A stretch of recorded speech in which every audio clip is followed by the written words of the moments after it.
Hello and welcome to SquishiVision, where I give my, well, in this case, where I'm giving my immediate post-live watch reaction to something I've just watched. So this is my reaction to Falcon and Winter Soldier, Episode 1, A New World Order.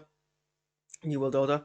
Um, so I've just watched it. This is what my thoughts are without any kind of chance to really deeply go over it. I've not watched it a second time. I've not made notes. This is just kind of what's rolling off my head because, frankly, that's all we have time to do in this life. uh, yeah. Okay, immediate first thoughts, just rattle off my tongue before I forget. Who has two children and names them and alliterates their name and names them both after? Honest God, I don't want to update my software right now. Why have you given me? Why is okay? I have this program to back up my computer called F Backup, and it's done like 10 updates in the last week. That is an excessive amount of updates for software to do in a week. Go away off my screen. There we go. Sorry about that. It was very distracting to get all those pop-ups. Where was I? Yes, if you have two children, I think there is just the two children. I might have missed something. You don't. Why would you? No one does that. No one goes. Let's name this child and give them the same start their name with the same letter as their sibling. No, nobody does that. That's not a thing that happens in real life. Correct me if I'm wrong. Okay, so immediate thoughts. They said this would be like if they made a film and they split it into 6 parts. And that is very definitely what it felt like. That you could see the quality. It was absolutely film quality. Like even the opening action piece that we got was like it didn't feel like I was watching a TV show. It felt like I was watching a slightly cheaper movie from the early 2000s, but that's not a criticism. That's for a film. That's pretty for a TV show. It's pretty good. Like I don't know. I think it felt slightly cheaper for the Marvel movie now, but only slightly. And I think for TV, it felt more expensive than the TV show. The opening action piece was great. It was funny. It was energetic. It was graphically and visually very appealing. Um, Everyone yeah. So visually it looked like a film, but even like the quiet drama moments, it was so much Marvel's normal style. The depth of field, the aspect ratio, the camera moves were all Marvel camera moves. It felt like Marvel. It felt like a Marvel film. The way that it felt very kind of smooth, the movements did, was all very marvelly. Um, the only way in which it didn't feel like a film was the pacing. The pacing felt a bit slower in a good way because TV you want to breathe, TV you don't want to rush, because people don't come to TV and expect resolutions. I mean, every piece of art, every piece of narrative needs a structure and should always be considered a self-contained piece while it's also passing longer. It's like your episodes need to have a beginning, middle, end, just as your scenes need to have a beginning, middle, end. But the level of resolution is decreased when you know that the story is meant to continue in a way that a film doesn't necessarily have the privilege of. So the pacing I think felt like if it's this like it was clear that it was pacing for TV, not pacing for film. But obviously that's because TV, not film. But that's the only way it felt different. Everything else was like it was a Marvel film. And that's had some yeah, it had some great moments. We've not got much of the kind of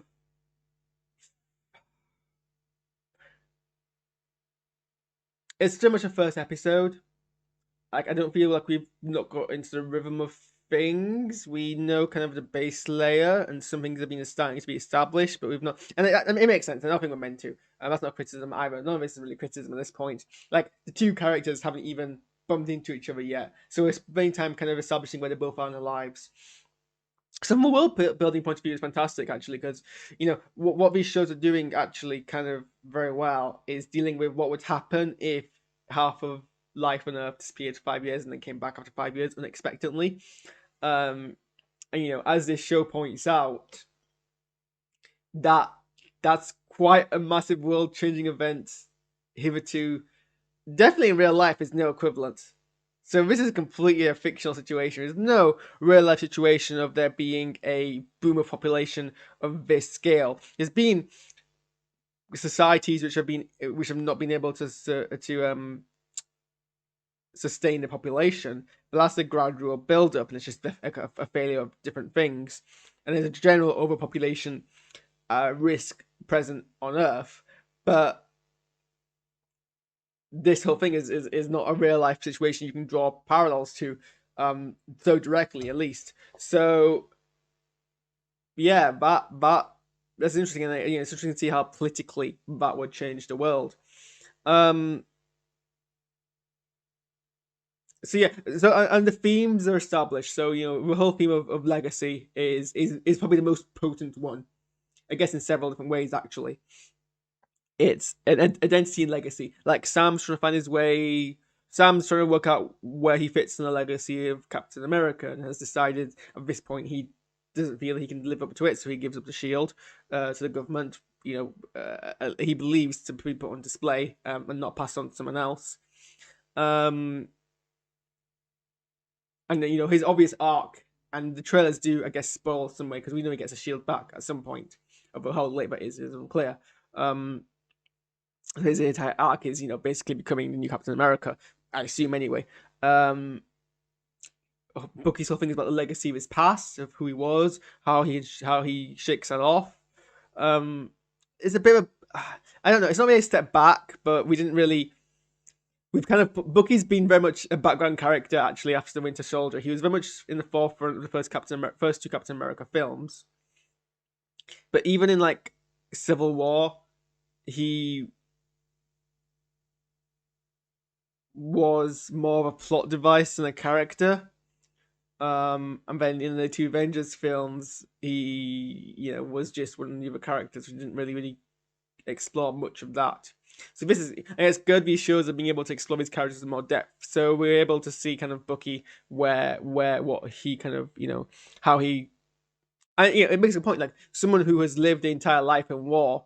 It's hard to reacclimatize. That's a real topical issue. We have people who, war is not something that needs to be celebrated, because war is extremely traumatic. This is coming from someone who's never been in a war, obviously. But from a mental health point of view, war does nothing but mess you up. It literally can't. You can't go through a war and have your perspective not changed. Or if you have, you've probably not gone through the worst of the war that can offer you. And Bucky's been through World War II, which is quite a traumatic war. I mean, he's obviously been brought back and been put through severe brainwashing. He's gone through a lot of stuff, and the fact that he's so well adjusted is actually kind of impressive. And probably not even entirely that realistic. So obviously he's exploring his legacy. And then kind of the world's legacy and politically where that stands. Okay, so just before I go into the second point, I want to raise this. Second point, what number am I? I was a bit confused about the whole Bucky thing, about Bucky and the man he befriended. It's revealed that he befriended the man, and the man he befriended's son was someone who was collateral damage, a victim of circumstance, who happened to have witnessed a hit that the Winter Soldier was carried out, and because of that, the Winter Soldier executed him because no witnesses. It wasn't clear to me if Bucky knew that. It was. Well, maybe I'm let myself be a bit confused here. I tried to. I looked at the. I can't remember actually what wiki it was now. It might. I think it possibly was the MCU. Whoops, wrong window. Oh dear. Right, okay. Right, it was the MCU wiki, and their synopsis for this episode seems to imply that he realized at the end of his part that the guy he was friends with was a son. And to me, that's too much of a circumstance. So if that's the interpretation, the only way it's not completely and utterly circumstantial is if he befriended this guy, like, because of some subliminal kind of, like, he was drawn to him because he noticed him. But even that's kind of circumstance. You're not looking for the person. You're not going to really be drawn to them. If I try to forget, I read out the synopsis, and think about myself, I think it seems more likely to me that he always knew this guy was the father of the boy he killed. But then it's not clear to me what changed during his conversation, because whatever changed was during his conversation with the girl he was meeting and the second to last conversation he had with the man. And that somehow made him, feel even more guilty to the point where he's now kind of left. He gave some money to that guy to allure his guilt, and then left. And it's not clear what triggered that. I mean, he was having a conversation with the girl about, I guess reverse orphans, but this show brings up a good point. We don't have a word for a parent who's lost their children. I mean, I guess it's obvious why that is, because I guess historically,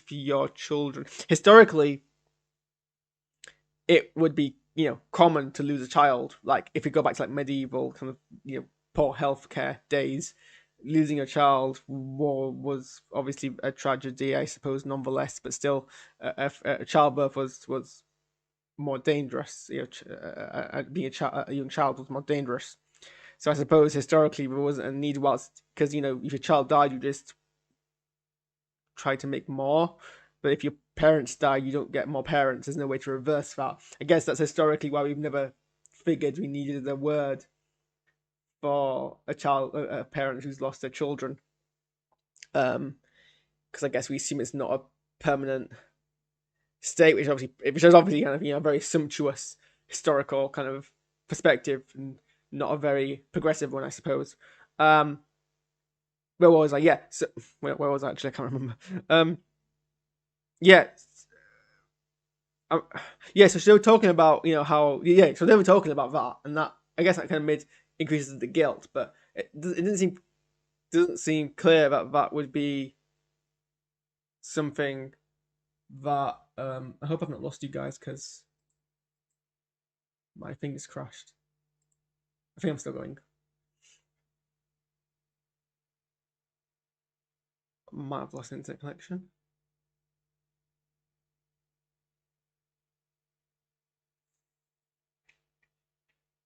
Nope. Okay, we still have you. That's good. I think something happened there.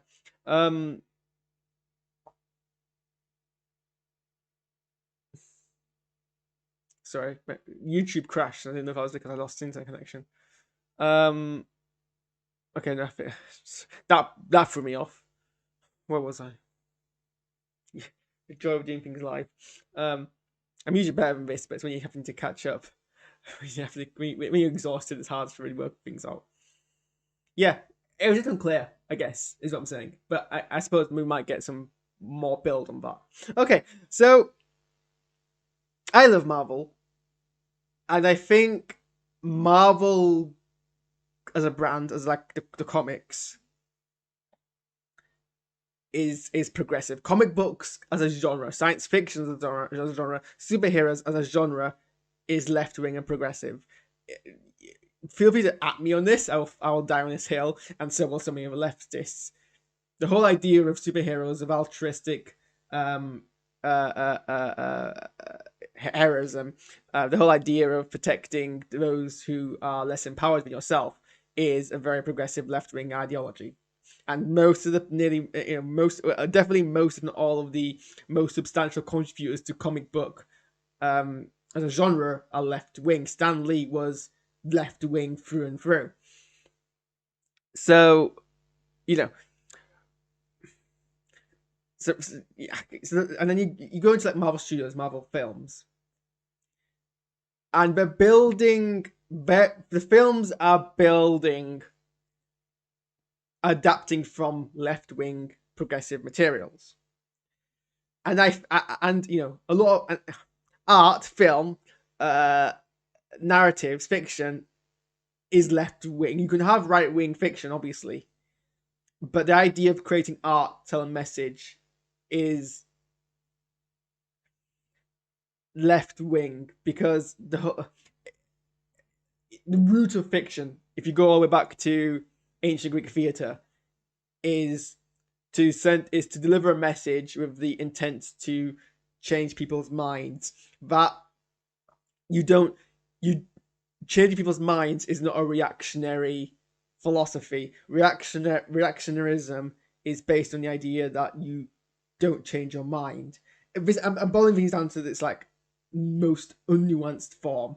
Whilst progressivism is your mind progresses to a new state. And I boil it down. This doesn't mean this is different from left wing, right wing. You can progress from a state of being left wing to right wing, in that you are moving from one place to another, you are progressing towards it. Whilst if you can reactionarily stay in a left wing ideology. I'm separating the idea of progressivism and reactionarism, and again, not in the modern setting, in the most boiled down setting way. But so art is inherently progressive in that sense, in that it's meant to be changing the world. And then as we add more practicality, real life situations to that is inherently left wing. That's not to say you can't have obviously right wing media, because that obviously exists and exists at a large degree. But people who tell story, there's a reason why most people who work in the arts are left wing. I don't have any stats to back it up. I'm not here to do that. That's not my point of this channel. But I'm talking about film critically in its place in its world, because you can't take fiction out of the context of the world it's in. So I have to bring us up as context. So for that reason, a lot of people who work on Marvel studio productions are left wing. Some of them aren't, I'm sure, and I have no idea how to comment on the background people. But in terms of the prominent forward-facing people like the main actors like Robert Downey Jr., I think he identifies as a liberal or something. I don't know. There's these comments, but Kevin Feige, I'm pretty sure. The people involved in this, about Hollywood as an industry is a bit more complicated. Hollywood as an industry is arguably actually more reactionary, as in the people who are producers, the people who are funding it, the people who are who put the money into it, are arguably not left wing. So where am I going with this? There's been commentary on superhero films, and Marvel in particular, of being pro-military, specifically pro-US military, and people have commented that Marvel, even though it's based strongly off of what is essentially left-wing genre, comic book genre, still through that infuses imperialistic attitudes, and that's a common thing. I think this is why it's maybe better to describe it as a little more liberal than left-wing. And this is, because it's common. Like, Disney is left-wing in the kind of broad sense, or progressive at least, I say progressive, in that if you take away its past crimes that are committed as by virtue of being products of their time, for its time, it is generally about empowerment of people who don't have power, which is a progressive ideology. Obviously, there are parts of Disney's past which are very racist and problematic, and we should be calling those out. And I am not the last person to make that comment. I've made it. That's not. The other thing is, I've not before. I'm not ignorant of that. That's something I've commented on before. But Disney, despite all this, it also is very pro-military and imperialistic. During the wars, it made pro-military propaganda. Disney was involved in propaganda. That has historically been a fact, and a lot of things were, not just Disney, but it was common. And I guess historically, in the Second World War, the war is very new. Wars are very nuanced, but at least some part of the intent behind that war was fighting against fascist regimes, not because it was fascist, but because it was that form of fascism was a danger to America. If it was fascism that benefited America, America wouldn't have intervened. But this is the point where he's getting far too into relevant details here. But so historically, Disney have been doing that, and Hollywood has been doing that. So there's been criticisms of Marvel about, and you can see it, like, Tony Stark's whole thing, even though as a character, he evolves from being somebody who just simply benefits. His whole arc in his first film is, I benefit off of warmongering, to I want to make sure that my weapons are used for what I think is right, morally right. But that is still quite an imperialistic pro-military message. It doesn't really shake it off. He's still, his thing in the second movie is I have, successfully privatized world peace. Apparently by defeating all of the terrorism in, foreign countries, and that's always been whenever in the three Iron films, whenever they've dealt with terrorism,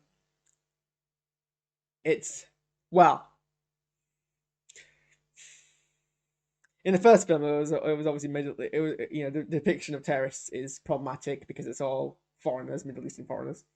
The third film goes slightly more nuanced about its perspective on terrorism, and it's basically about somebody hijacking the idea of terrorism to disguise his own personal motivations. But there is a bit where the war machine goes on a mission and it just happens to be to Pakistan.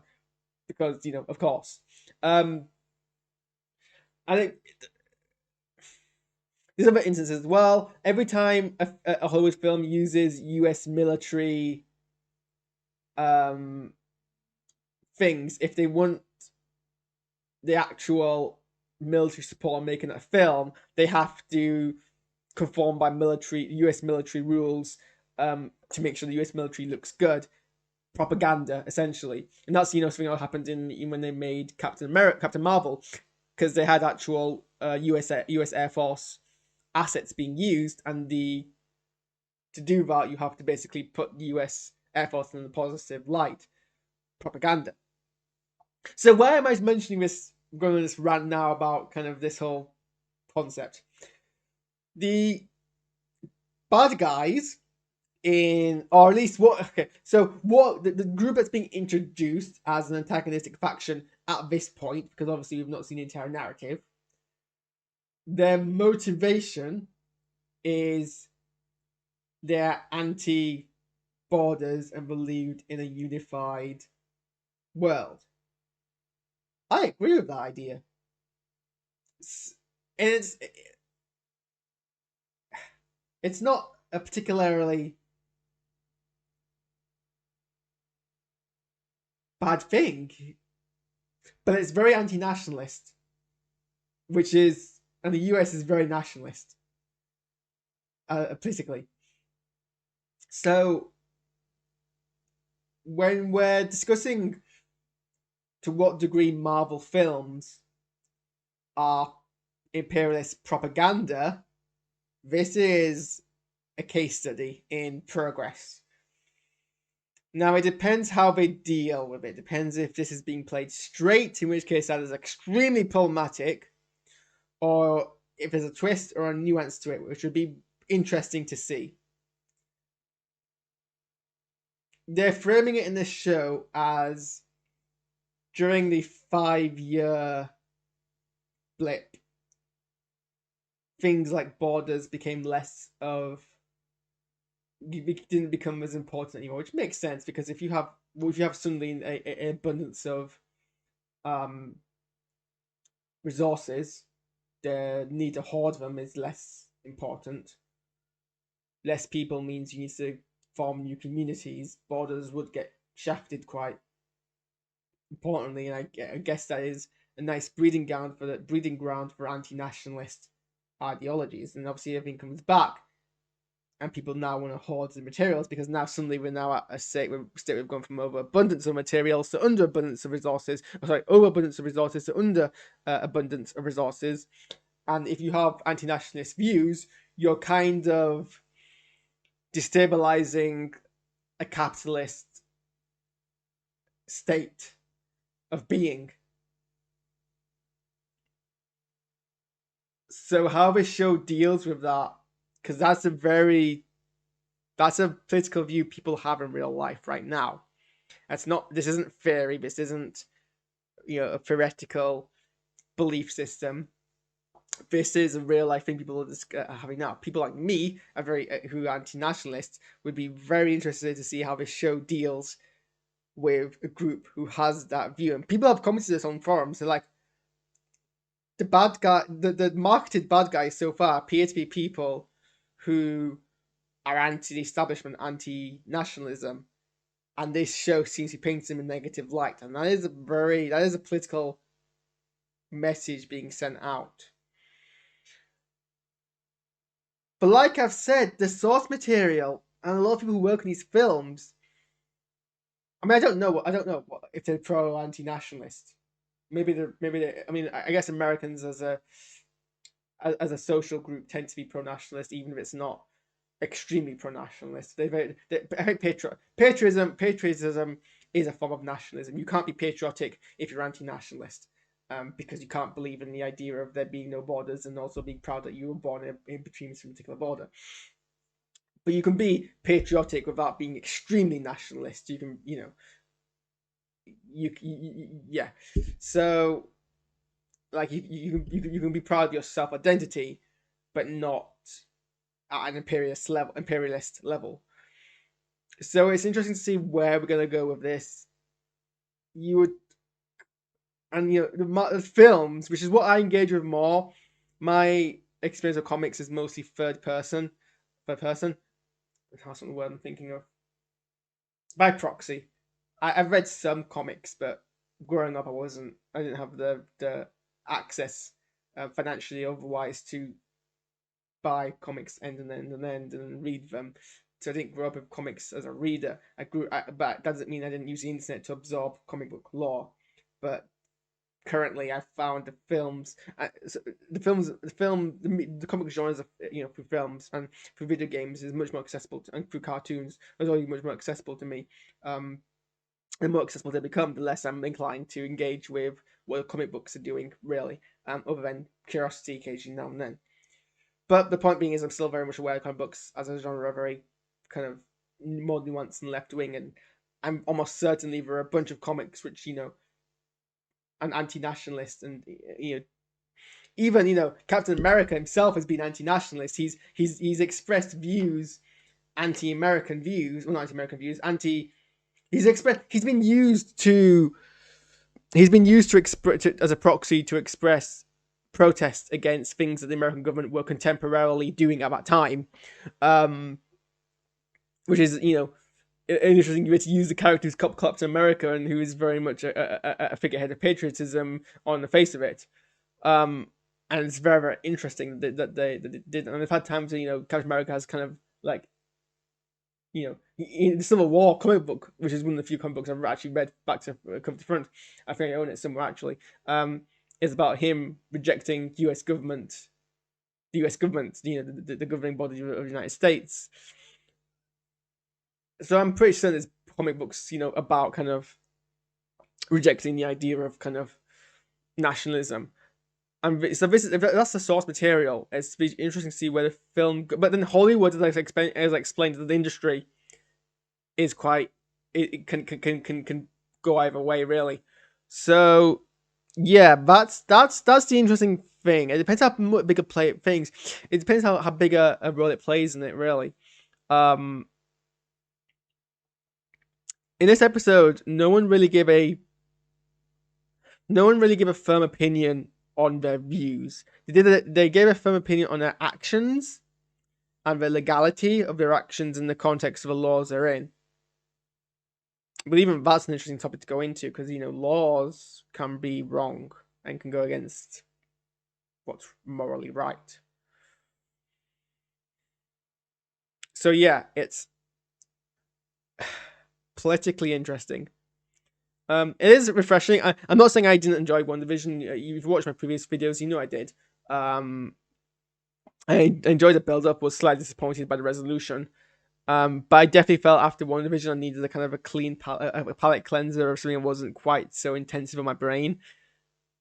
Maybe the fact that I've gone on for a rant that I think's lasted about 10-15 minutes isn't doing much in terms of illustrating the show is that, but the kind of, action pieces and character things are great. It was a slow start, but in a sense it picks up where WandaVision left off, because this episode runtime was 40 minutes long, which WandaVision only got near and passed by like its final 2 episodes.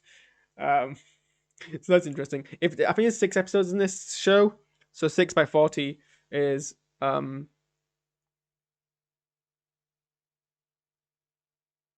about 4 hours. So this is we're effectively getting 2 films split into 6 parts. Okay, yeah, I think I'm done.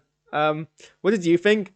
Did this show trigger a sense of political speculation in your brain, or were you just like, I'm here for the fun, I don't want to think about real life implications of popular art making subtle political opinions on real life topical views? Maybe I should be glad more people don't watch these, because I'm pretty sure I've said a whole bunch of things in here which would start a flame war. Cool. Cool, it's a funny place. Okay, I'll see you guys next week. Thanks for watching. Bye. Where's my outro?